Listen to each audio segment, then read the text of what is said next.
All right. Hello, everyone. Welcome back to our weekly Physics 1 live stream. Today is week 3. We're going to be talking about Newton's laws. And as usual, our goal is going to be to summarize briefly the important things from this chapter, how it articulates with the previous chapter, which was kinematics, both in 1 dimension and 2 dimensions, and more importantly, spend time on solving problems. So we got a few problems today that are classic problems that deal with Newton's laws, and we're going to talk about equilibrium, which is an object being at rest or moving at constant speed in a straight line, and then we're going to talk about an object accelerating. We're going to learn how to apply Newton's second law. We're going to talk about inclines too, because we haven't talked about that yet, and inclines are an important component of this chapter and of mechanics in general. And so we're going to spend quite a bit of time doing problems. I mean, we do have to start by just restating all 3 of Newton's laws really quickly and seeing how they articulate with what we learned before. But to a great extent, it's a lot easier to just apply them and see how they apply than to just state them and hope to understand what they're saying. So we'll get to that, of course. And before we start, just the classic administrivia. This is a free weekly live stream. You can watch it on YouTube, but you can also go to our website, slacademia.com/livestreams, and you can sign up for the Physics 8A live stream. That's the container in which you'll find all of these live streams. You'll find the practice problems that I do during these live streams as well, so that if you want to attempt them on your own before watching the solution, you can. And you'll find a bunch of solved homework problems as well. All of that is free, and it's a good place to just go and find everything neatly organized by week and by chapter. Then if you want more help than that, we can create a study guide for you if it doesn't already exist. And the study guide comes with lecture notes, videos, solved problems, old exams, everything you need to practice and be ready to take a test when it comes to physics. And you can find those on the website as well, slacademia.com/college-university or univ. And you'll see that we have a few study guides already there. If you cannot find a study guide that matches your class, you can email us and we can put one together from your syllabus. And if you want even more help than that, if you would like me to help you with physics during the semester or your quarter, then when you sign up for a study guide, you can choose between just the study guide and that self-study, or the Masterclass, where you get access to me and you get to ask me as many questions as you want during the semester or your quarter to, talk about what to study, how to study, discuss some confusion that you have, whatever the case may be. And we are so confident that this service does a good job and helps you that if you do not get some kind of A, we will refund you 90% of the cost of the Masterclass. So that's pretty much a no-brainer. If you find a cheaper tutor, you should hire him or her. All right, let's get started today with Newton's laws. Now, Newton's laws come after two weeks of kinematics. And the very beginning of kinematics, we said, well, kinematics is going to describe how objects move. And not why, just how. In other words, how is something going to move if you launch it through the air? What's the velocity at all times? What's the position at all times? Can I relate y to x? Things of that nature.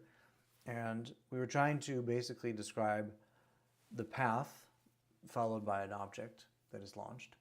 Most of the time in the case of projectile motion, although not exclusively. But we never worried about whether or not an object can move in the first place and why an object would move. And so we're going to do that today. It's going to be the idea behind forces and free body diagrams, and is there an acceleration or is there not? And does that mean that the object is at rest, or does it mean that it's moving in a straight line at constant speed versus accelerating, and so forth. So the idea is that to be very practical, because that's kind of the big picture, up until now, we've had kinematic equations and we've accepted that acceleration is whatever it is. And it was either whatever the problem told us it is, or the problem said, well, it's free fall or it's projectile motion. It is your job to know that then acceleration is the acceleration due to gravity, typically ay is minus g, but we don't really know why that's the case or how to get that. We just memorized it and we accepted it. So let's just quickly recap what we've learned so far, and let's see how Newton's laws fit into this. So I'm going to consider just the x direction. I don't have to make it x, you can make it y. You consider two directions at the same time if you want, but to make my case, I only need one direction. So x of t is going to be 1/2 ax t squared plus v naught x t plus x naught. All right, we know that this is position. Then there's velocity. There's vx of t is equal to axt squared, axt, not t squared, what am I doing, plus v naught x. And we said that to get from here to here, you'd have to take the derivative with respect to time of x of t. All right. We don't really need to worry about derivatives necessarily too much in intro physics, because a lot of the times we don't even bother taking the derivative, we just write this. But mathematically, that's how you get from x of t to vx of t. All right, and then we said we have acceleration. Okay, now in theory, acceleration could be a function of time, but we said that in our particular case, we're going to simplify our analysis and deal only, or almost exclusively anyway, with constant acceleration. And so if you were to take the derivative again, this time of vx of t, you would find that ax of t is just ax, some constant. Okay. In other words, if your acceleration is constant, this is what your position as a function of time has to look like. It's a quadratic in t. And of course, if you wanted to go from acceleration to velocity, you would have to integrate ax dt, and then if you wanted to go from velocity to position, you'd have to integrate vx of t dt. Right. But the point is, those are the equations that we saw. We also saw v final x squared is v initial x squared plus 2ax delta x. That's true, which you know, we could put that somewhere. I mean, I'll put it to the side because it is true that it's an important equation. I don't want to give the impression that it's not important. It is. It's very useful also at times. So 2ax delta x. But the point that I'm trying to make is that we've had these equations, and again, the acceleration, well, either we were told what it is by the problem, or we were told that we had free fall or projectile motion, and then we knew what it was, but just because we memorized it, or maybe even we solved for it because we had other information. But the point is, we had no way of deriving the acceleration from information about the problem. And that's the point, at least, of Newton's second law. It's Newton's second law. The best tool that we have in this class to find acceleration is going to be Newton's second law. However, there's not only two laws, there's three laws of motion. And so, yes, we're going to talk about Newton's second law, but we should also talk about Newton's first law and Newton's third law.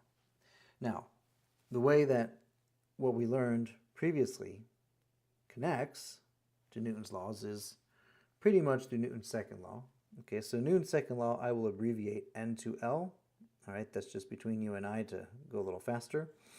But Newton's second law is going to be our best tool to find acceleration. And then once we have acceleration, we can talk about kinematics. So now we can do problems where we do both. First we find acceleration, and then we also have a kinematics component to the problem. And we'll see that in the first problem that we do. And then, of course, it would be unfair to just, you know, focus only on Newton's second law, because, of course, there's Newton's first law somewhere here, and Newton's third law somewhere here. Okay, so this is going to be Newton's first law, and then this is going to be Newton's third law. Now, I'll keep it very basic and very brief because we could go through, you know, saying in words what each law is and what it means and spend a lot of time on that, but that's usually done in lecture, and it's an important part of understanding these laws. But if you want the practical component of what you need to know in practice to apply to a problem to get equations to solve it, well, here's what you need to know. Newton's second law is going to be the best way to compute acceleration. It might be the most famous of them all, and perhaps the most widely used of them all. It's going to say the net force acting on the object is equal to mass times acceleration. But force is a vector, acceleration is a vector, and so in practice what we do is we write F net equals ma along x and along y. All right, so we have F net x is max and F net y is may. And if you use sum of forces instead of F net, it's the same thing. Okay, so don't let the notation confuse you. We're saying the net force or the sum of forces acting on the object is mass times acceleration. Okay, and we're just writing it in both directions, x and y, unless of course we only have one direction we need to worry about in a problem, but it's pretty common to write it along both directions. Okay, Newton's first law, so kind of you could derive it from Newton's second law if you said that there's no acceleration, but in and of itself it's its own law. And it says that an object at rest will remain at rest if and only if the net force acting on it is 0. And if it's moving in a straight line at constant speed, it will continue to do so if and only if the net force acting on it is 0. Okay, now there's two ways, therefore, to have a net force of 0.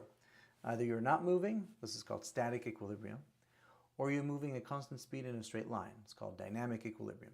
But in both cases, there's no acceleration. If there's no acceleration, then yes, you get F net x and F net y are both 0. But to be sure, it's not a special case of Newton's second law. Really, it's its own separate law called Newton's first law. Then the last one is Newton's third law. Now, Newton's third law is a bit trickier because it's not obvious off the bat when we're going to be using it and why it's important. But we'll see as the course progresses that Newton's third law is actually quite important, particularly when it comes to momentum and collisions, although it's not the only case. But for now, it's going to seem like, okay, there's 3 laws, but maybe the third one we don't use it that often. Like, it really tends to be we focus on the first 2. And again, that's true at least for now. But Newton's third law is extremely important. It says that every force that occurs in nature occurs as a member of an action-reaction pair. Well, what that means is that any force that exists in nature has, let's say, a counterpart, also called a reaction sometimes. And so if I push on a wall, okay, not to move it, just to lean on the wall and push on it, well then the wall in turn has to exert a force on me. That's going to be the reaction. Now, of course, the wall doesn't really push on me, it's just a wall, it's there. The point is, if I lean into a wall like this and I exert some force on it, well, the only reason I don't fall forward through the wall is because the wall does not break, and therefore the wall is exerting a force on me, preventing me from falling forward. Okay, so it's not really pushing on me, but it is exerting a force, preventing me from falling. And both forces are going to have the same magnitude. If I push harder, then the force from the wall ends up being harder. And so this is written, now this is tricky because we write F1 on 2 is equal to F2 on 1 if we just want to write magnitude, right? Whatever object 1, whatever the force is that object 1 exerts on object 2 will exert the same amount of force on object 1, okay? However, the forces are going to be in opposite directions. So this is just magnitude, but if you want to account for direction, then you have to make these forces vectors, and then you have to put a minus. And the minus makes sure that they point in opposite directions, but of course when it comes to magnitude, the minus doesn't matter, and the forces have the same magnitude. All right, so just to be clear, because this is an important property of Newton's third law, if this is a wall, right, and you want to push on the wall,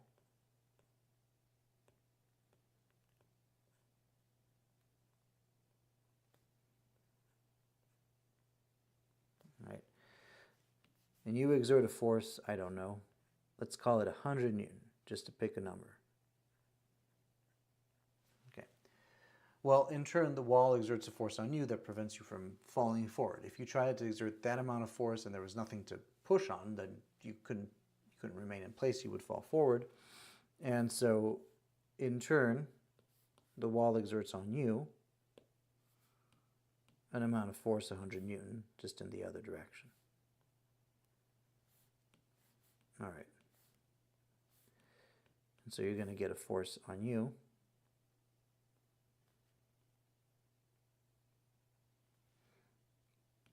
of 100 newtons in the other direction. However, what's important to keep in mind is that these forces act on separate objects. So in this case, I'm going to gray you out because the 100 Newton to the right is exerted on the wall. So I'm drawing the free body diagram of the wall. In this case, however, I'm going to gray out the wall because the force of 100 Newton to the left is exerted on you, and therefore we're drawing your free body diagram, the free body diagram of you, and not that of the wall. So the point is that these forces, yes, they exist in pairs. There's an action and a reaction. If this is the action, this is the reaction, and vice versa. They have the same magnitude, they point in opposite directions, and they act on separate objects, which means that if I ever want to see the action and the reaction, I cannot only draw one free body diagram, I have to draw two, all right? Because these forces, each one, acts on a separate object or a separate system if you want to be a bit more generic. All right, so those are Newton's laws.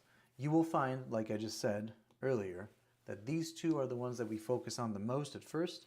Newton's third law kind of shows up now and then, but it's not obvious immediately why it's a very useful law.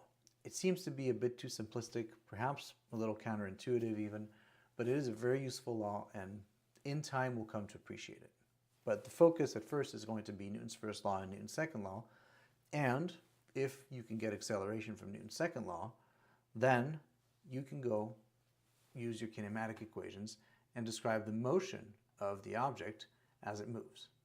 Okay, so we're going to be doing that. We're going to start with a pretty simple practice problem just to kind of get our feet wet.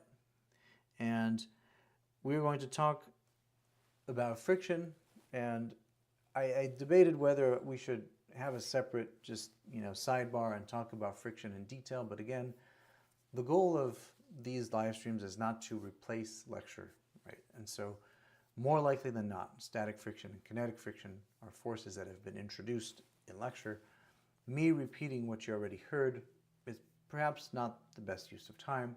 However, me repeating what you already heard in the context of a problem usually helps solidify the concept. So in theory, we could talk about a lot more things than just Newton's laws in this chapter. We could talk about static friction, kinetic friction, ideal ropes and strings and the tension in an ideal rope or an ideal string, ideal pulleys and all of that. And I just decided to lump that into problems, and we will say what we need to say about them when we encounter them, but it will be within the context of problems.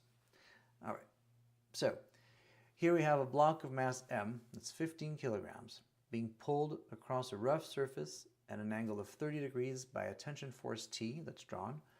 And we know that the coefficients of static friction are μs is 0.8 and kinetic friction is μk is 0.2. The first question that we have is, what is the minimum value of the tension force for which the block begins to slide? Okay. And then assuming that T is 200 Newton, what is the magnitude of the acceleration of the block? All right, so presumably when T is 200 Newton, there's going to be some acceleration. Although maybe not. Maybe 200 Newton is not enough to move the block. We need to figure that out. Hence the first question asking us, what is the minimum value of tension for which the block begins to slide? Okay, so this is a very important type of question. It's very common in this chapter for us to ask you, well, either what's the minimum force for which it goes or the maximum force for which it stays, but it's the same question, right? Basically, when do you overcome static friction and you begin to slip? Okay, so to figure that out, we are going to draw a free body diagram. Okay, so let's start by drawing a free body diagram. As usual, we shrink our object to a point.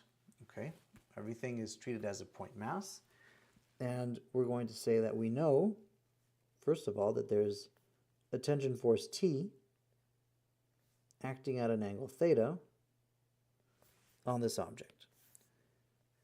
Now, it's not the only force, because this object has a mass, and therefore there's a weight force.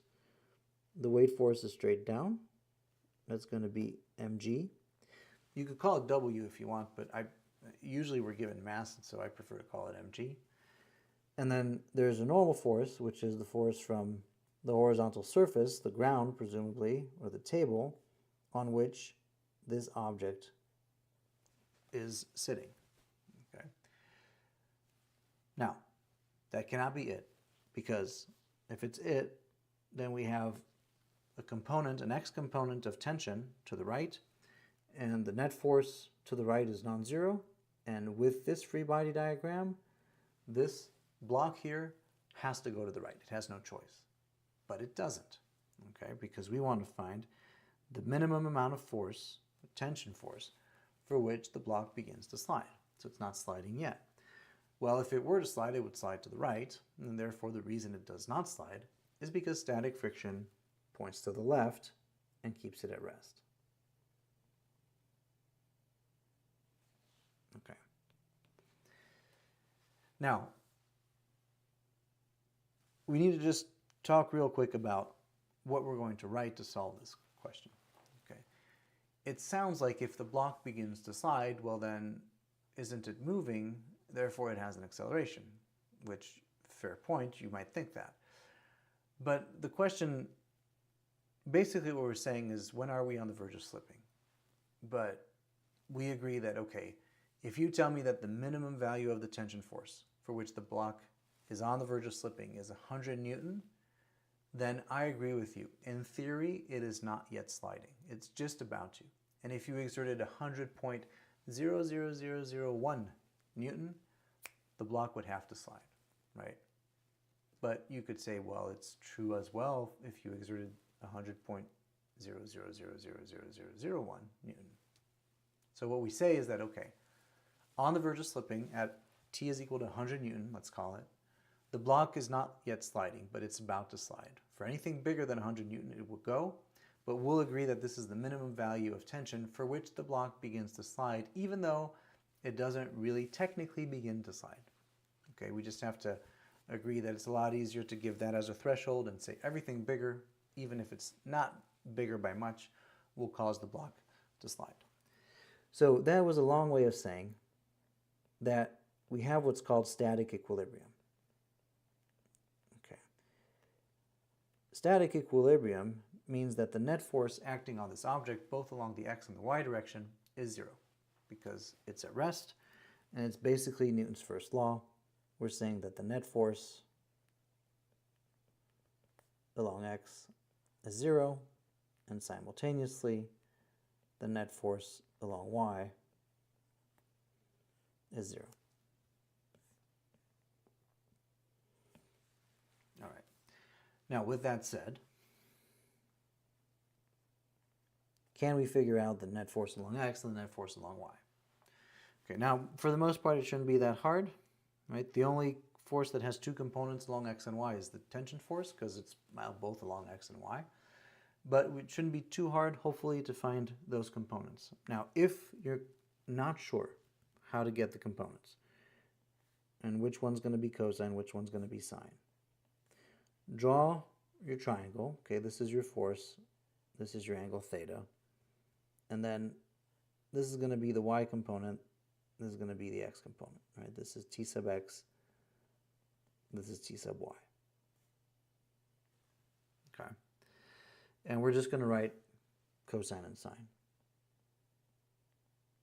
Cosine theta, so this is a right triangle, by the way, just to be clear, because the two components, x and y, are perpendicular.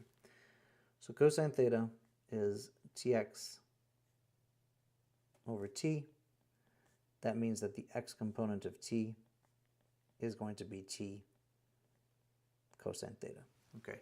A faster way to do it is to say that we have t angle, this is the adjacent side, the adjacent component gets cosine, right?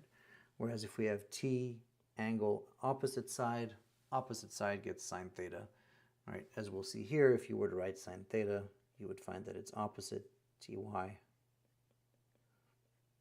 over t. Okay, so then ty is t sine theta. So if you're ever confused, if you're not sure whether it's sine or cosine, just draw your triangle, draw the angle, write cosine theta, sine theta, and then flip it around to find the components. Okay. A lot of the time, we get cosine along x, sine along y, although not exclusively. That's why we're going to do an incline problem in the next problem to see that, well, sometimes that changes, and you just need to be able to look at a force and find the components. And with practice, if you do this enough, you'll be able to just do it at sight. Just look at it and know based on the angle and what you're looking for. But if it helps, do this. All right, back to equilibrium. The x component of t points to the right, so it's positive, and so it's t cosine theta. N is vertical, mg is vertical. Both of them only have a y component, no x component. The only other force that has an x component is static friction, but that points to the left, so minus static friction, that's going to be 0.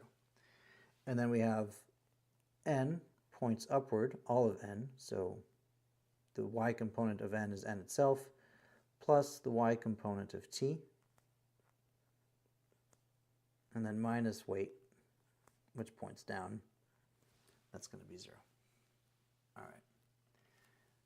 Now, what can we do with this? Well, it turns out not much. Not yet anyway, because we have too many unknowns. We don't know t, we don't know the normal, and we don't know static friction.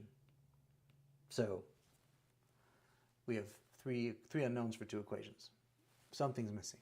Right? Now that's typically the case when you're dealing with being on the verge of slipping. Okay. The thing about static friction that's a little annoying is that static friction is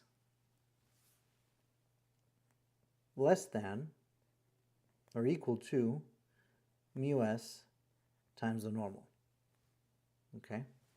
Which means that you don't really know what it's equal to. You just know it can't be bigger than this.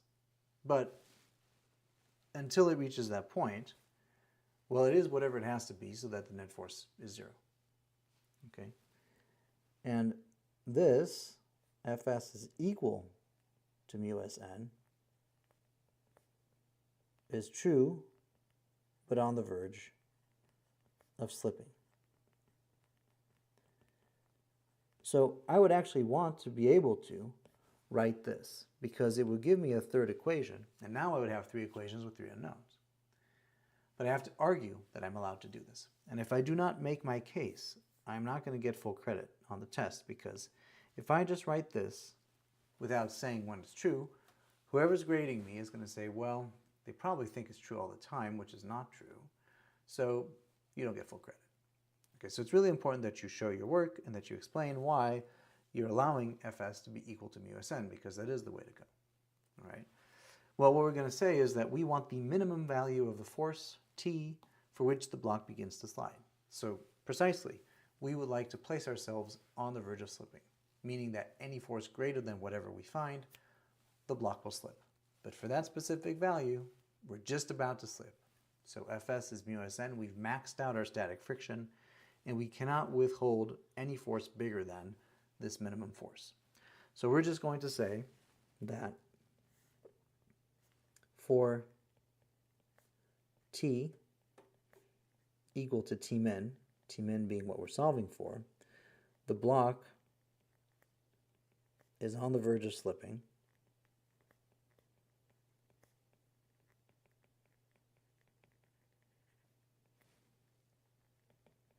with Fs is equal to mu Sn. Okay. So now I can go solve this thing. Right. I can say that I'm going to write it here and then I'm going to move it over, but just so we can see what we have above here. I'll say T min cosine theta minus mu s n is equal to 0. And then n plus T min sine theta minus mg is equal to 0. All right. Now, typically, the second equation gives me the normal. Once I have the normal, I plug it into here, and I solve for T min. Okay, so I'm going to get Let's focus on the second equation first. We're going to say that n is mg minus Tmin sine theta. And then we're going to say, okay, Tmin cosine of theta minus mu s times n, but we know what n is now, so let's just write mg minus Tmin sine theta is equal to 0. Okay. And I'm solving for Tmin, so I don't really need to do anything with this. I mean, I don't need to then at the end calculate the normal force unless the problem asks for it. I'm just going to solve for the normal for Tmin, having substituted the normal force into here. So I'm going to get, let me move this over just a little bit to have a bit more room. I'm going to get Tmin cosine theta minus mu s mg plus mu s Tmin sine theta is equal to 0. Okay, let's factor out Tmin. We're going to get Tmin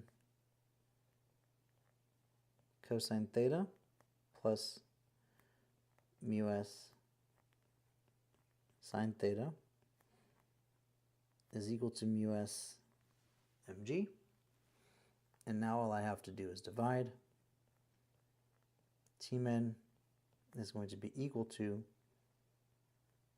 mu s mg divided by cosine theta plus mu s sine theta.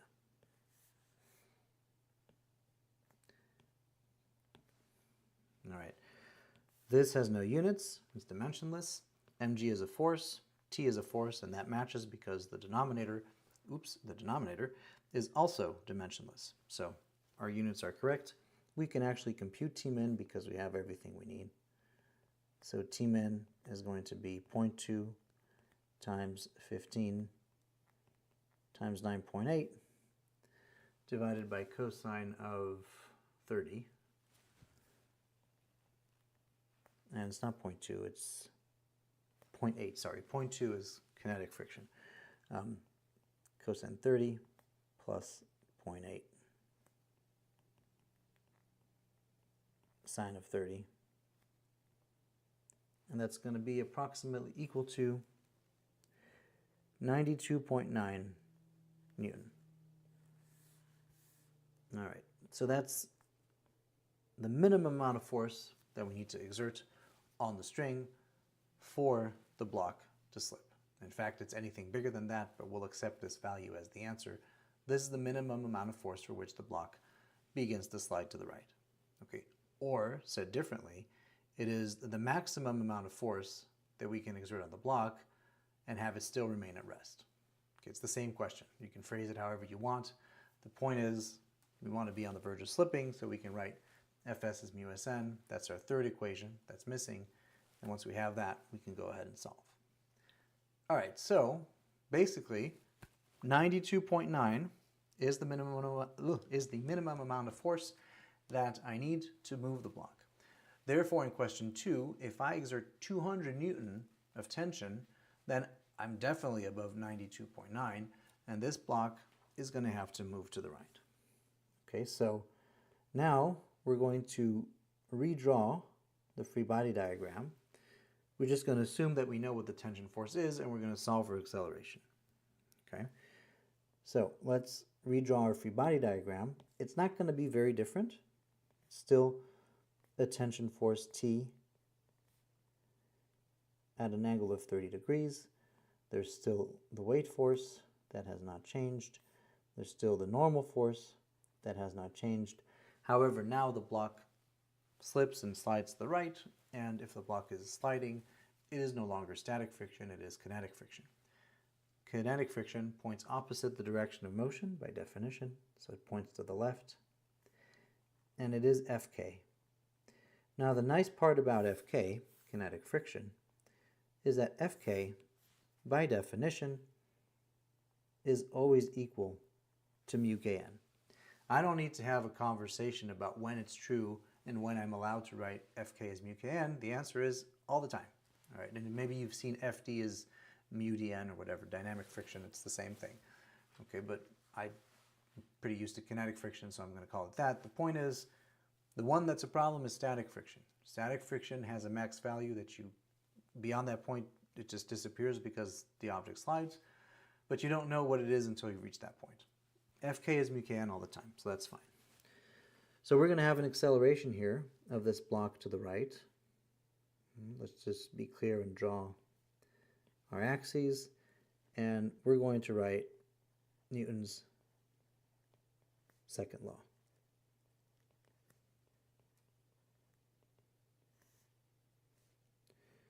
And Newton's second law says that F net x, or the sum of forces along x, is m ax, and F net y is m ay. You have to be really careful with Newton's second law. A lot of times if I ask students, well, what's F net x? Immediately I'll get the answer, well, it's max. It's true, but not quite. Okay, so F net x is equal to max, but in and of itself, F net x is not max. In and of itself, F net x stands for the net force, or the sum of forces, in the x direction. So I bring this up because it's never an issue when you deal with equilibrium, because on the right-hand side, it's 0. So you don't really think twice about it. You're just saying, okay, net force is 0 along x and y. Well, now we're saying something a little bit different. We're saying F net is ma along x and y.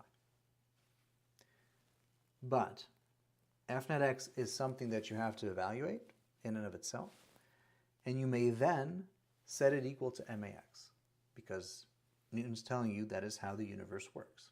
But they're two different things, okay? And this is often the first time that you would come across a formula where the left-hand side and the right-hand side are not the same thing. I'll give you an example.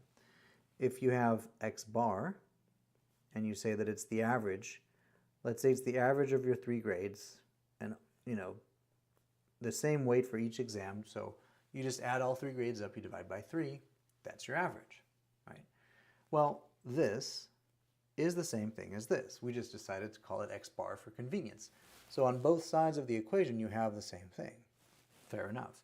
We're very used to that, especially since in math we've seen so many formulas where, okay, well, what's on the left is the same thing exactly as what's on the right. Maybe it just has an abbreviation like x bar. Well, this is not the same thing as max. It is equal to max, that is how the universe works, but F net x in and of itself is the net force in the x direction. So what I'm trying to get at is the following. When you write this, you have to evaluate the left-hand side and the right-hand side separately, and then you may equate them. So what is F net x is the question. Well, it's very similar to what we wrote before. The x component of tension is t cosine theta. It's positive because to the right. The only other force that has an x component is kinetic friction, but that points to the left, so minus Fk. And this will be equal to max. Okay, but I did go ahead and evaluate F net x in and of itself, and then I set it equal to max. Same thing for F net y. F net y, which is kind of same as before, in fact, is n plus t sine theta minus mg is equal to m ay. All right, so you go evaluate F net y, you set it equal to may. It turns out you can do one better here in the y direction. Okay, you can say that ay is 0 because you're told that the block is going to slide horizontally to the right, which means that it doesn't move up, it doesn't move down. If there's no motion in the y direction, there's no velocity in the y direction. If there's no velocity in the y direction, there's no acceleration. So we have ay is 0, but we have to say y because the motion is solely along x. Okay, again, you have to explain why you're allowing ay to be 0. Okay, Well, then that's not too bad. We can actually solve this because t cosine theta minus fk becomes t cosine theta minus mu kn. That's equal to max. Ax is the only acceleration in town anyway, so that's what we're solving for. And then we know that n, just like before, is going to be mg minus t sine theta. So we're going to plug that into here, and we're going to solve for ax, which is going to give us t cosine theta minus mu k mg minus t sine theta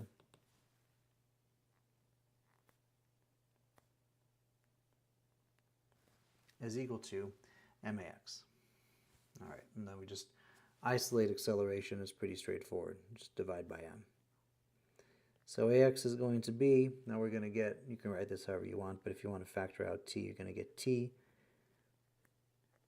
cosine theta plus mu k sine theta minus mu k mg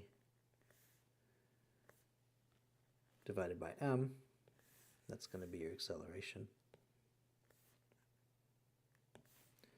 And if you want to plug in numbers, you have everything you need to plug in numbers. So t is 200 this time. Cosine of 30. Mu k is 0.2. Sine of 30. Minus 0.2 times 15 times 9.8 divided by 15. And you're going to find an acceleration that is approximately 10.9 meters per second squared.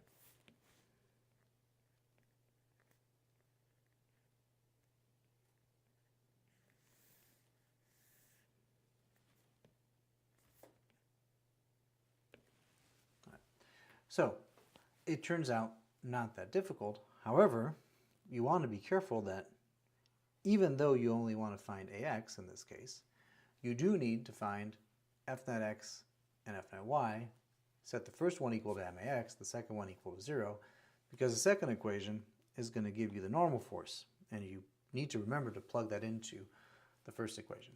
So it's not particularly complicated, but it's worth setting up properly and just letting the equations guide you, then trying to come up with this off the top of your head is a lot harder, and it's not obvious that that's the answer, right? So there's nothing particularly intuitive about that where you would look at it and say, oh, no, that makes sense, and then here's the acceleration. So just to take a step back, I said at the beginning of this live stream that we would focus quite a bit on Newton's first law and Newton's second law at first, which is what we just did, okay? And what we just showed is that, okay, well, when you have equilibrium, f net x and f net y are both 0. If you have static friction, you have to be careful. Make sure you explain what it means to be on the verge of slipping and make sure that you're allowed to write that. But if you are, then fs is mu sn. And then when you write Newton's second law, well, perhaps it's worth writing in both directions at once, right? Just get your equations. Basically get this.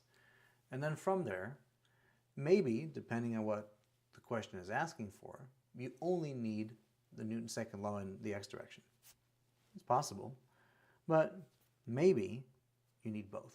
So in general, which is what I did for both problems, I would tend to write my equations, whether it's f net equals 0 or f net equals ma, both along x and along y right off the bat. Like that I have my equations, and if I'm lucky and I get a simpler question where I only need one of the two, okay, fine, I'll use the equation I need and I'll ignore the other one. But most of the time you end up using both, and so it's just nice to have both off the bat. All right.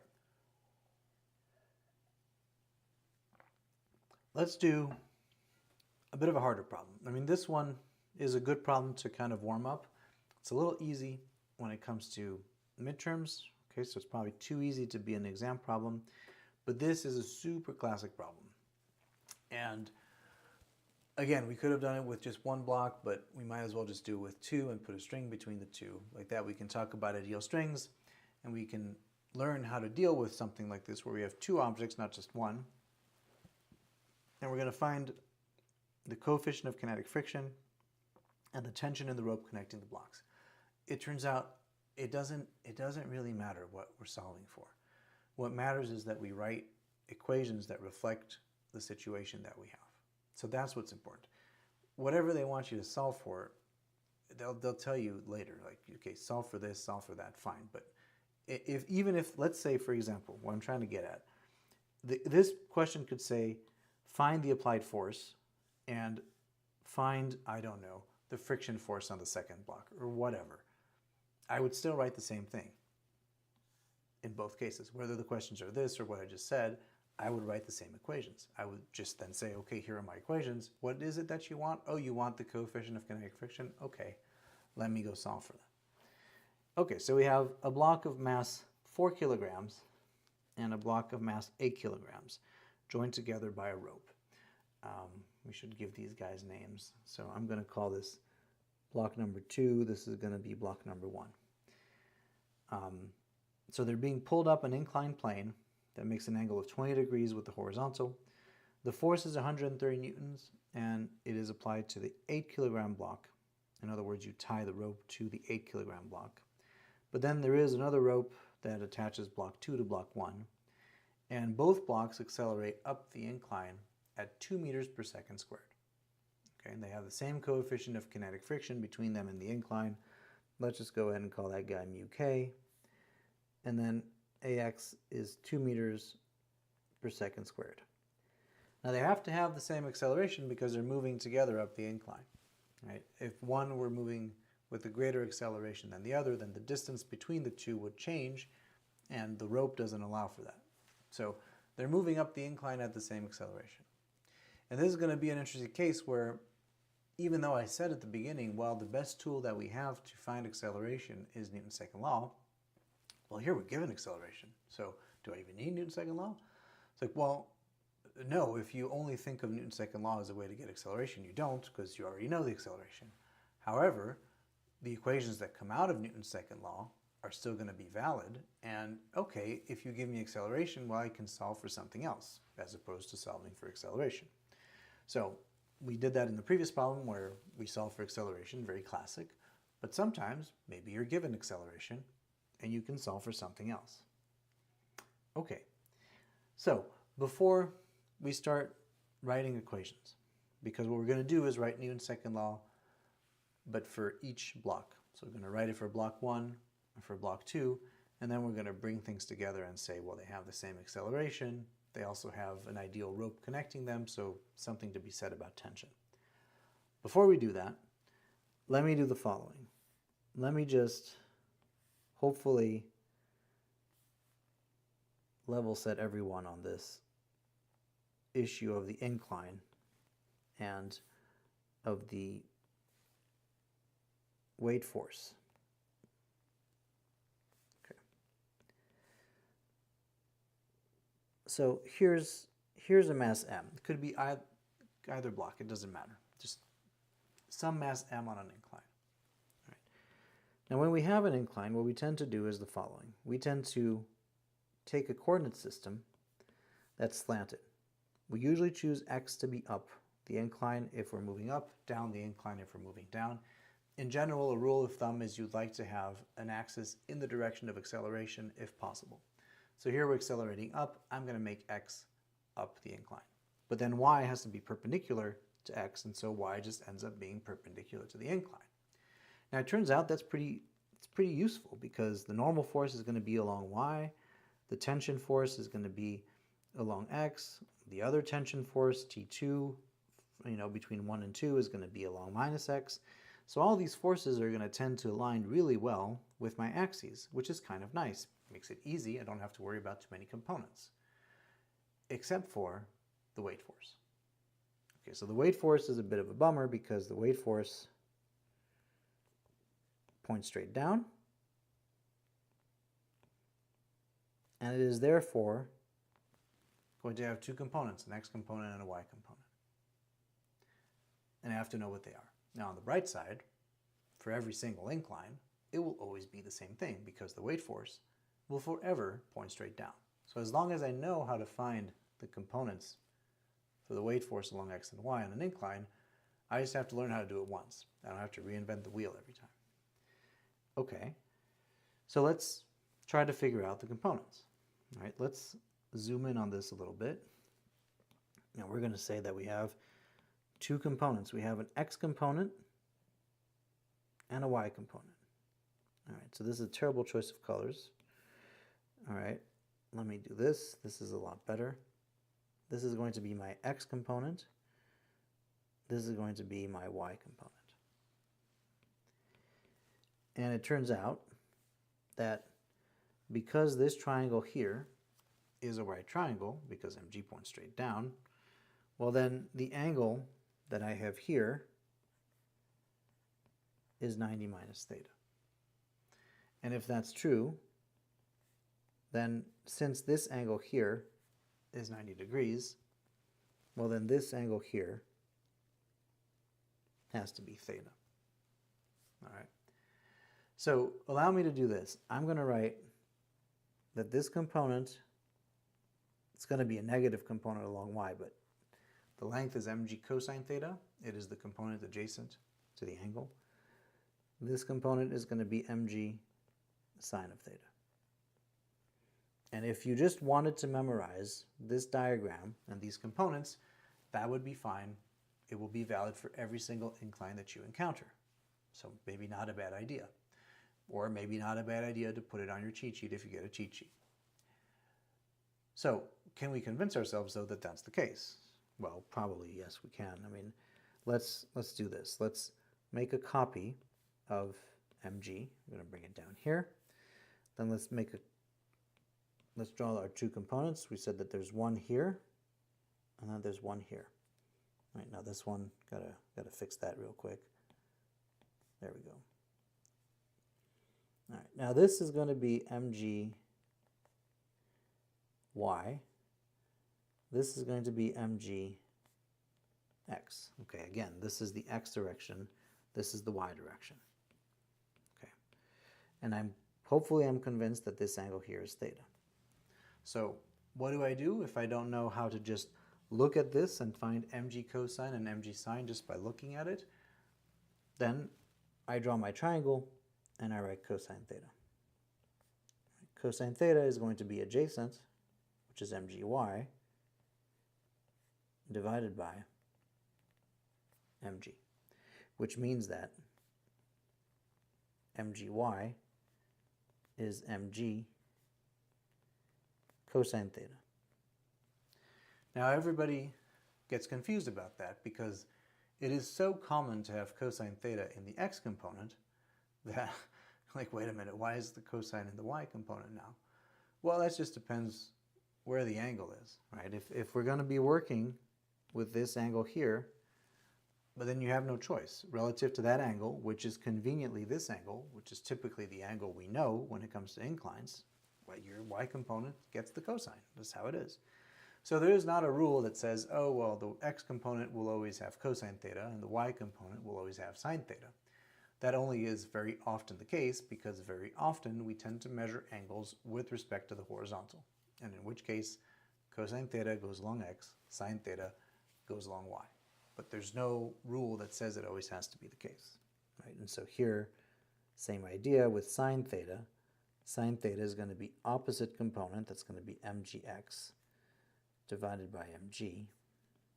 And so the x component of mg is going to be mg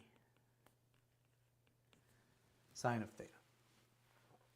All right, so I'm just putting that here so that we can draw the free body diagram and write Newton's second law pretty easily without having to stop in the middle and discuss these components. All right.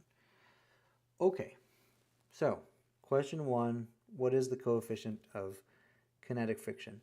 No idea. All I know is that the easiest way to get there is to draw the free body diagram of each block and then write Newton's second law for each block. and I'll go from there.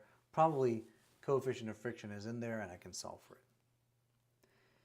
Okay, so if the top block, or the one that's higher up, is block 1, we're going to give it a weight force, which is straight down. That's going to be M1G.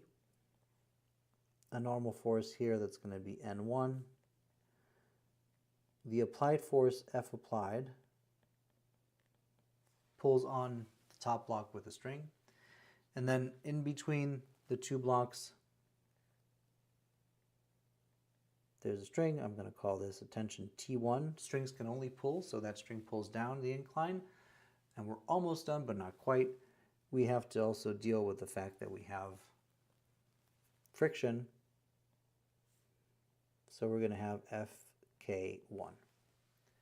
Okay, friction points opposite the direction of motion. Motion is up the incline. Kinetic friction points down. And it is kinetic because the block is sliding.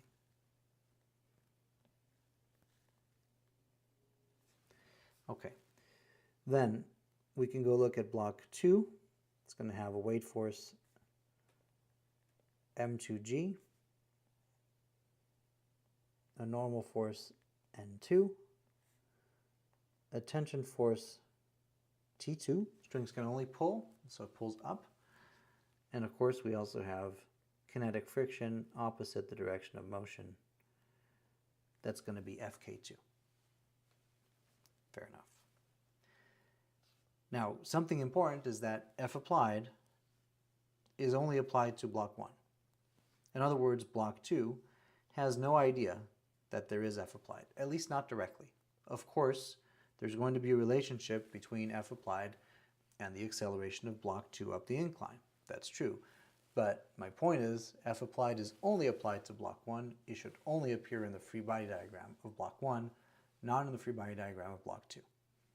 All right. So let's write Newton's second law. And as a general rule, if you have two objects, you write Newton's second law for each one. In the previous problem, we had one block, so that was easy. We just wrote it once. But if you have two objects, let's just make sure that we write Newton's second law for each one. Okay, so let's start with M1, which is the top block.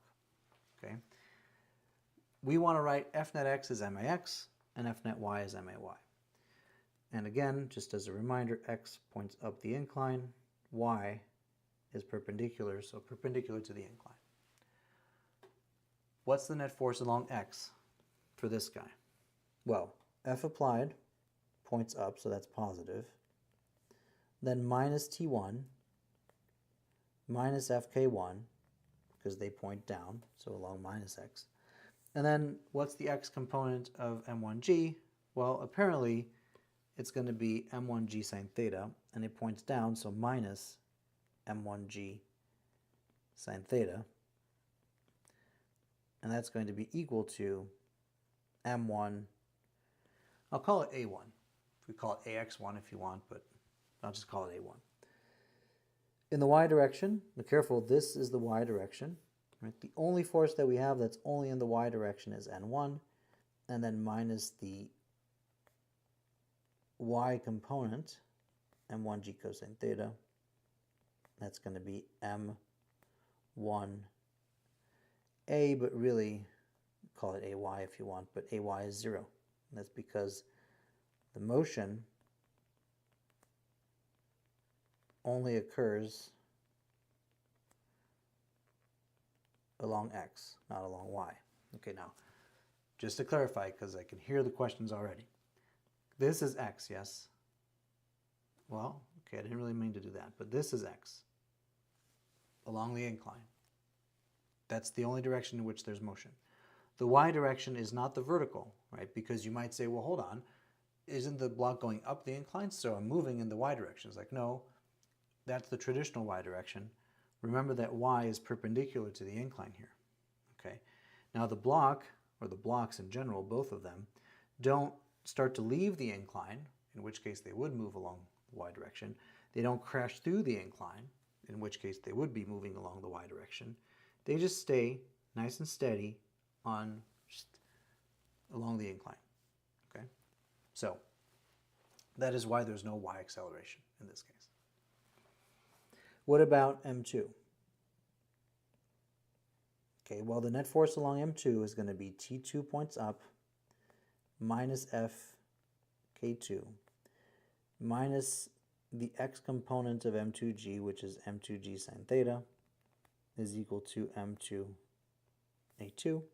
And then in the y direction, we just have N2 minus M2G cosine theta is equal to, I'm just going to write 0. And of course, for the same reason. Okay. So I have my equations from Newton's second law. I can go count my unknowns if I want. I'm going to find that I have 2 unknowns. Well, I have 2 more unknowns than equations, say it that way. Okay. I don't know T1, I don't know T2, I don't know N1, I don't know N2, and I don't know A1, and I don't know A2. So that's 6 unknowns. I have 4 equations. I'm missing 2 equations. What are they? Well, the first one is what's called an acceleration constraint. And actually, I have to take that back. I'm sorry. We do know A1 and A2. That's 2 meters per second.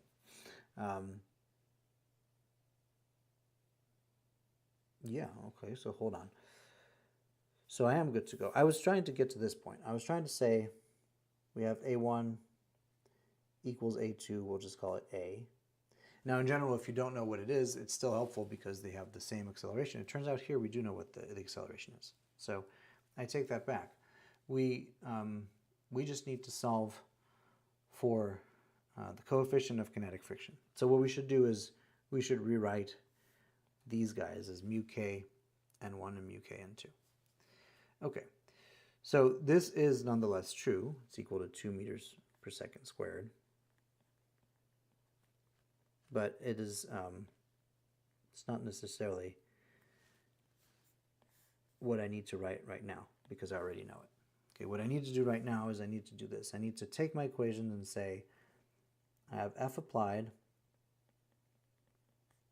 minus T1 minus mu k n1 minus m1g sine theta is equal to m1, a1 I'm just going to call it a because I know what it is.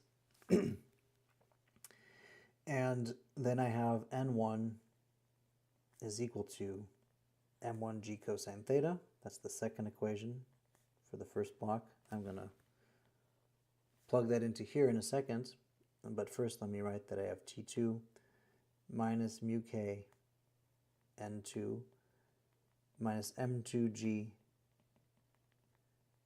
sine theta is equal to m2, a2 is just a, it's 2 meters per second squared, and I have n2 is m2g cosine theta. Okay, and so that's going to go into here. So I'm going to keep the first and the third equation after subbing in n1 and n2. So I have F applied minus T1 minus mu k m1g cosine theta minus m1g sine theta is equal to m1a. And then I have T2 minus mu k m2g cosine theta minus m2g sine of theta is equal to m2a. Okay.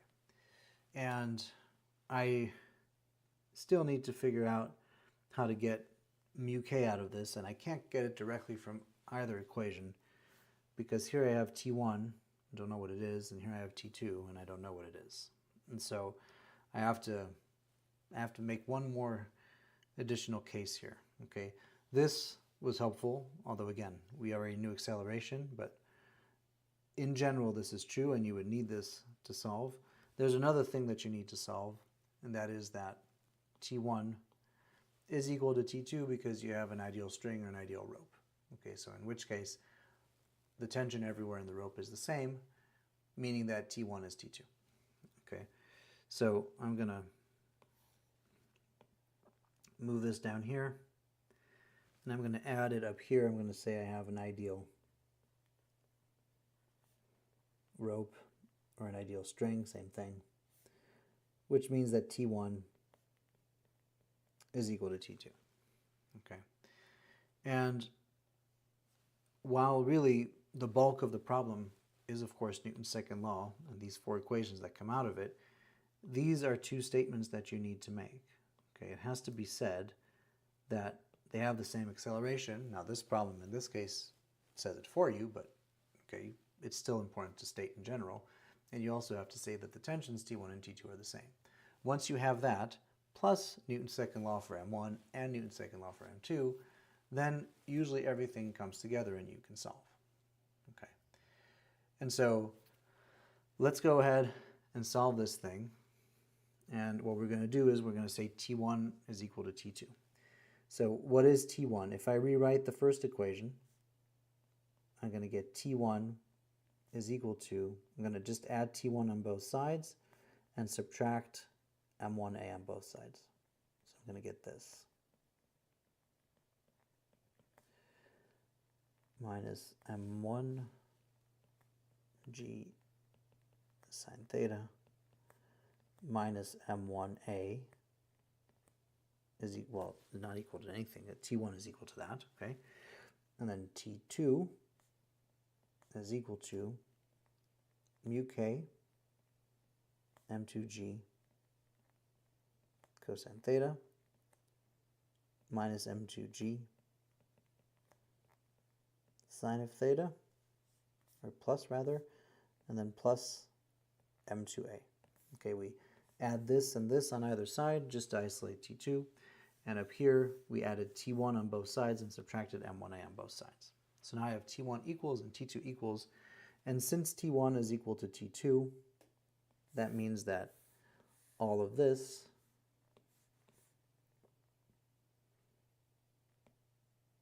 is equal to all of this.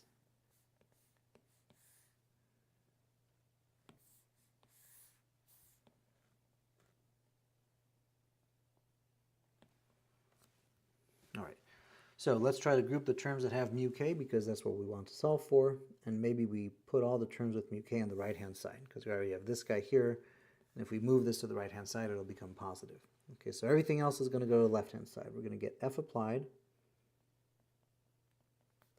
minus M1G sine theta minus M2G sine theta minus M1A minus M2A is equal to mu K M1G cosine theta plus mu K M2G cosine theta. All right, I can factor out mu K, and then I can divide by M1 plus M2 G cosine theta. So this is going to be mu K times M1 plus M2 G cosine theta. And therefore, finally, we find that mu K is equal to all of this, really. I'm just not going to rewrite it. I'm just going to copy it. All of this divided by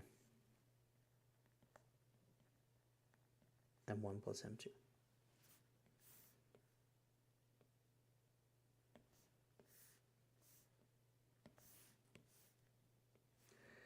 Okay, and so that's going to give us mu K is equal to, now what is F applied? F applied is 130 Newton minus 8 times 9.8 sine 20 minus 4 times 9.8 sine 20 minus 8 times 2 minus 4 times 2 divided by m1 plus m2. That's going to be 8 plus 4. And that's approximately equal to 0.6.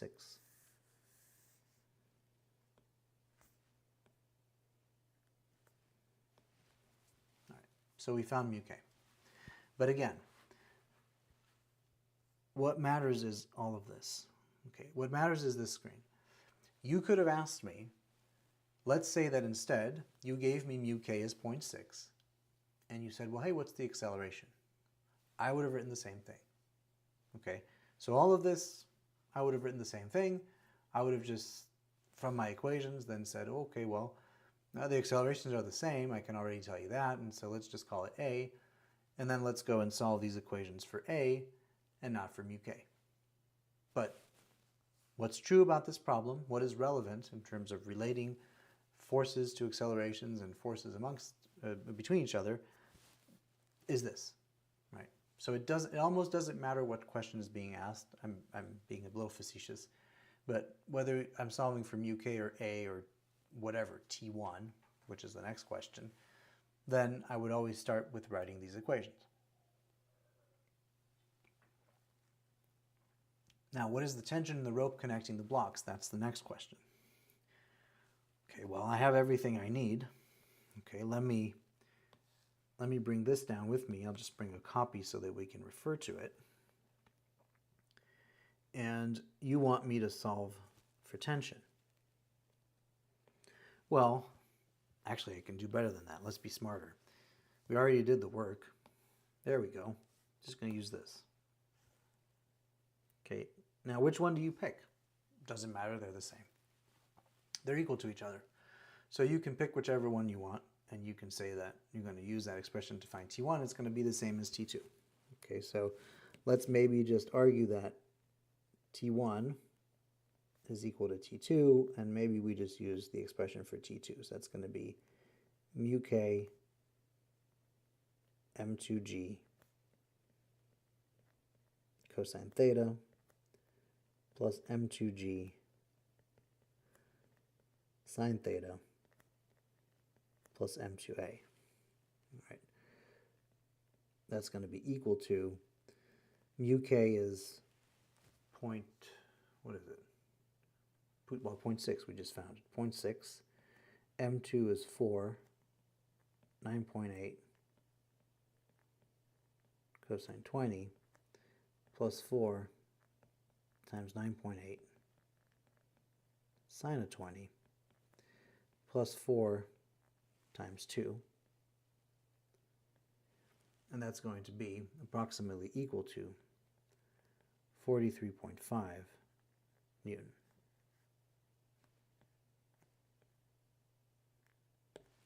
All right. Okay. So pretty common to ask to find tension.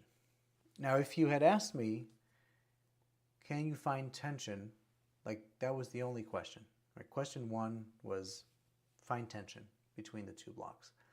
Well, I couldn't find tension without first solving a few things, right? So I would have to go ahead and find mu k first, and then I could solve for tension.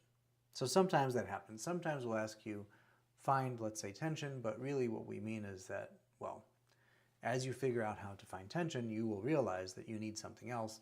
Why don't you go solve for that something else and then come back to me and tell me what tension is, okay? But again, the starting point is always the same. It's these equations plus the acceleration constraint plus the ideal rope, and then put everything together and you can solve for whatever it is they want you to solve for. All right, so this is definitely exam level. It's a good problem. You should be comfortable with it.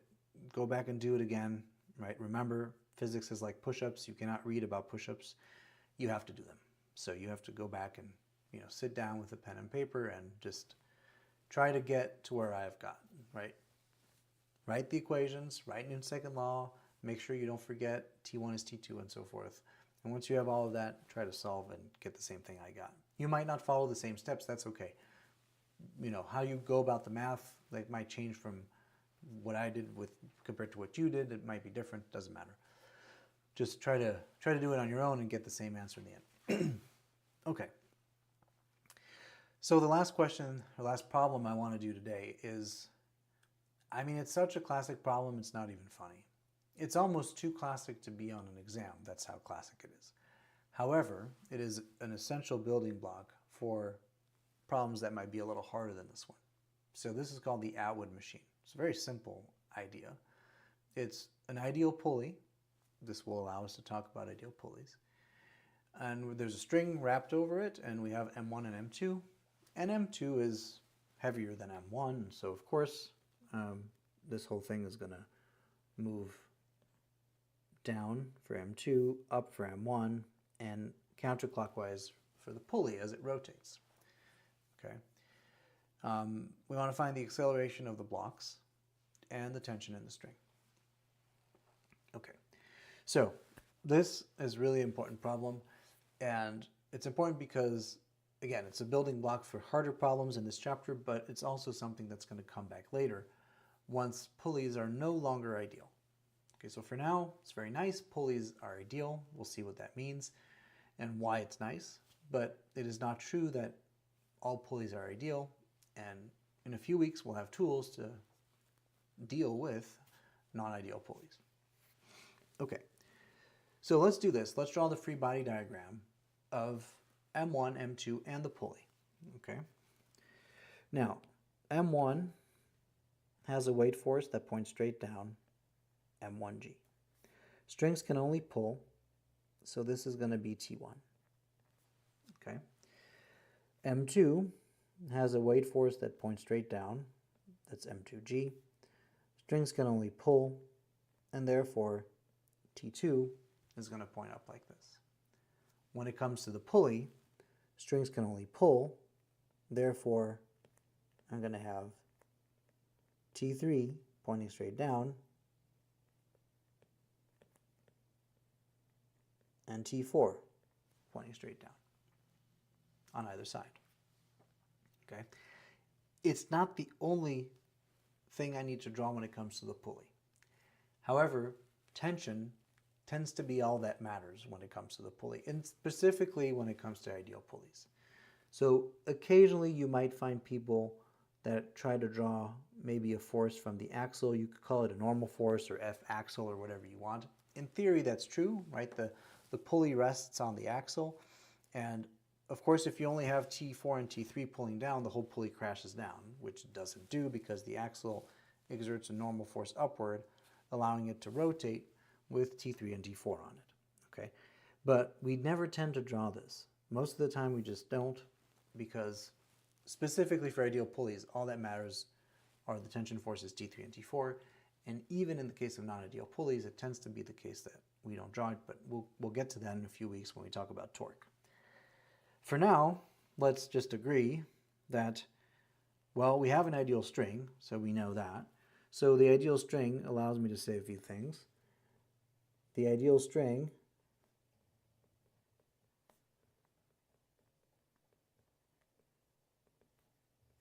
allows me to say that in a segment here of the string, the tension is the same everywhere. So it has to be true that T1 is equal to T3.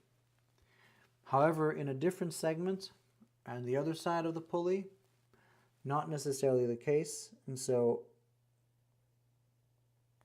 well, not necessarily the case that it's the same as the tension here is what I meant to say. So whatever T1 and T3 are, they're the same thing. It's not obvious that T2 and T4, which are the same, are equal to this. I don't get that from the ideal string. Okay, I can just say, the best that I can say is T1 is T3, T2 is T4. However, if I add the fact that I have an ideal pulley,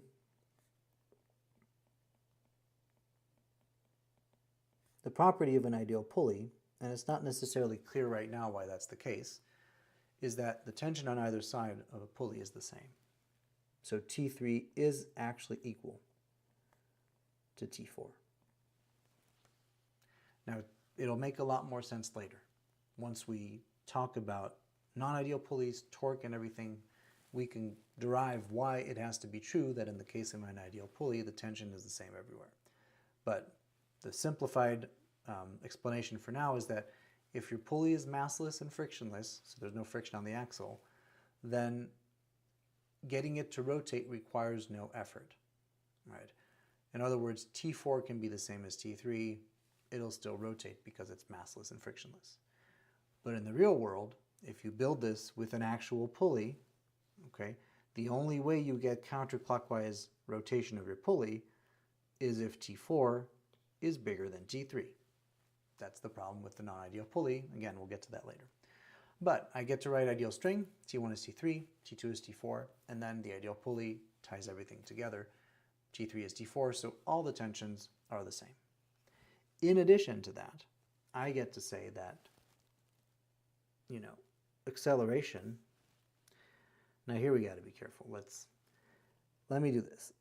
I'm going to call this Y1. I'm going to call this Y2. In other words, each mass, M1 and M2, is going to have its own coordinate system. I can do that. That's fine. I don't have to use one coordinate system for the whole problem. I can give Y1 to M1 and say Y1 is up. I like that because acceleration is up for M1. And then for M2, acceleration is down, so Y2 is going to be down. Okay, so that's a nice way to do it. I'm going to draw this with the word of caution. I'm going to draw A1 pointing up and A2 pointing down. Okay, because M1 accelerates upward, so A1 is up, and M2 accelerates downward, so A2 is down. However, you should never draw acceleration on a free body diagram. A free body diagram should only include forces, not accelerations. So I find it helpful, but you want to be careful. Maybe, just do it for you, maybe erase it after you're done, or make sure that you draw a separate free body diagram in which there are only forces, and there's not A1, there's not A2, because you might get docked for that.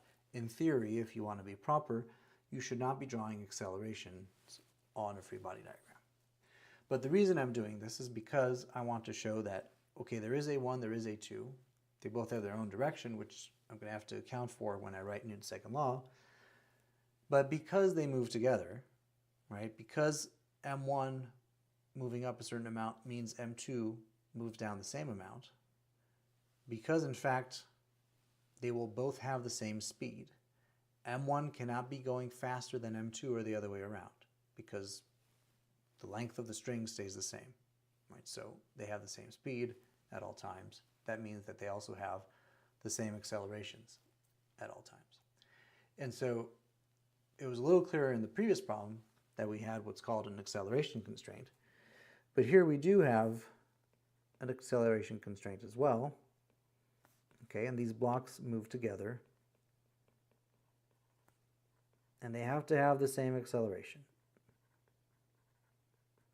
because at any moment they have to have the same speed. And so in absolute value, in magnitude, A1 is equal to A2 is equal to A. So when the problem says find the acceleration of the blocks, well, that's what it means. It means find A. Otherwise, it would say find the acceleration of each block. Now, sometimes we do that just to kind of trick you, right, to see if you know that A1 is A2. But in this case, okay, we just want to find the acceleration. In other words, we want to find A. So we know how we're going to go about this, right? We're going to write Newton's second law.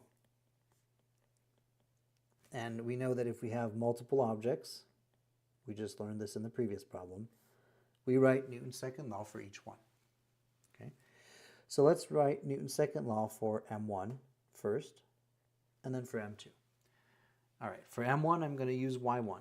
Up is positive. If up is positive, it's going to be T1 minus M1G is going to be F net Y. And acceleration is upward, so positive. That's going to be M1A1, but hey, A1 is just A, so let's call it A. and that's going to give me T1 minus M1G is M1A. If I write Newton's second law for M2, well, M2 travels downward, Y2 points down, so down is positive. That's going to be M2G minus T2 is equal to M2 A2, but okay, A2 is A, so just call it A. And again, this is positive because down is positive, right? So my reason for drawing both of these is so that you make sure that you don't get the MA part of the equation wrong, okay? Because if you were using up is positive for M2, then you would have to say that T2 minus M2G is equal to, careful, minus M2A. All right, if you were to use Y as positive up. And we're so used to not seeing a minus here that it's easy to forget, okay? So just be careful with your signs. I find it helpful to draw accelerations like this so that I always know the direction and I can account for it in my equation. But word of caution, if you draw acceleration on a free body diagram, you might get in trouble. So just something to keep in mind. All right, how do we solve for acceleration? Well, we know that T1 is equal to T2 because we know T1 equals T2 equals T3 equals T4. So let me write T1 is equal to M1G plus M1A, and then T2 is M2G minus M2A. Okay, and therefore, since T1 is equal to T2, we conclude that M1G plus M1A is equal to M2G minus M2A. Let's group the acceleration terms on the left-hand side. We're going to get M1A plus M2A is equal to M2G can stay here, and let's move M1G to the right like this. Okay, so then A times M1 plus M2 is equal to M2 minus M1 times G. Just factor that real quick. And then all we have to do is divide. So A is M2 minus M1 divided by M1 plus M2 G. Okay. M2 is 6 minus 4 divided by 6 plus 4 times 9.8, and that's going to be 1.96 meters per second squared. And that is the common acceleration of the blocks. They share the same acceleration, which is 1.96 meters per second squared. All right, so I found acceleration. And by the way, very often in these types of problems, the first thing you want to do is find acceleration. So for instance, if the problem had said, find the tension in the strings, or in the string because it's the same everywhere, I would first have solved for acceleration. It usually is the first thing that I do, because once I have acceleration, it's very easy to get everything else. So, okay, you want me to find the tension in the string. Well, I have both of these equations. They're both valid, and the tensions are the same anyway, so pick the one you want. It doesn't really matter, right? So let's say that here we're going to write that T1 is equal to T2. Let's say that we pick M1A plus M1G. Okay, that's going to be 4 times 1.96 plus 4 times 9.8, and that's going to be equal to 47 Newton. And you can use the other formula and check it if you want. It's always nice to convince yourself that you get the same answer with the other formula. But we started with the assumption T1 is equal to T2 anyway, so it makes sense that whichever equation you use, you should get T1 is equal to T2. All right, So, is there a lot more to say about Newton's laws and these types of problems? Well, yeah, I mean, obviously we only did 3 problems, so that's not going to cover the whole spectrum, but we covered some very important foundational things. We talked about being on the verge of slipping, Fs being mu Sn at that point. We wrote equilibrium, then we wrote Newton's second law. In some cases we said, hey, acceleration is going to be 0 in the y direction, so it simplifies things a little more. We talked about how if you have multiple objects, you apply Newton's second law to each one. The tensions are the same in a segment of string, so on and so forth. So I purposely chose these 3 problems because I think that together they cover a lot of the building blocks of this chapter. From here, you're going to find bits and pieces of these problems that show up in other problems, right? It's still going to be up to you, of course, to be able to draw free body diagrams, be able to set up your equations, make sure you don't forget an acceleration constraint or an ideal string or something like that. But you will find pieces of these problems in perhaps more complicated problems or variations of these problems. And so the goal was to get to that point where when you see these pieces, you're not surprised, or even when you see problems that are similar, you sort of know how to approach them. But it is very important that you spend a good bit of time getting good at drawing free body diagrams, because without a free body diagram, you're pretty much lost. And then getting good at setting up either F-net is 0, F-net equals MA. You can tie it to kinematics, which I haven't done here. Okay, the goal was really to focus on these new concepts in this chapter. But of course, once you have acceleration, you can start talking about the kinematics of M1 and M2, right? And to an extent, that's going to come back a little later. We'll see that. But what's important to kind of keep in mind is that it's going to take a little bit of practice to get comfortable with Newton's second law and all the different things that we talked about. And it's worth spending the time now because it's really a big chunk of mechanics. And it will only, I don't want to say it will only get worse, but we will only add to it once we talk about torque and we account for rotation, and maybe we have linear motion and rotational motion at the same time. So we still have to be good at drawing free body diagrams, finding F-net, but also finding net torque. And so it kind of builds on this chapter, and it's an important chapter to kind of master as quickly as you can, because it's going to look like it doesn't matter later when we talk about energy and momentum, and things are going to be a little different, but it's going to come back once we talk about torque. And so you want to make sure that you get enough practice and you get comfortable enough with these concepts right now. Anyway, as always, thank you for watching. If you do not watch, this does not work, and I appreciate those of you who watch it either live or the recording. Like I mentioned before, you can go to slackademia.com and you'll find everything there. You'll find all these live streams bundled into a free Physics 8A live stream course. You can get access to the videos, to the problems that I did, to solved homework problems if you want more practice. All of that's free. And if you want help with physics, I am happy to help you. You can sign up for a study guide and self-study, or you can sign up for a Masterclass and work with me for your quarter or your semester, and we can do physics together. If you sign up for the Masterclass, it comes with the guarantee that if you don't get some kind of A minus, A plus, we will refund you 90% of the cost of the Masterclass. So you can't beat it. Go check it out, and feel free to reach out if you have questions. We have a contact form on the website.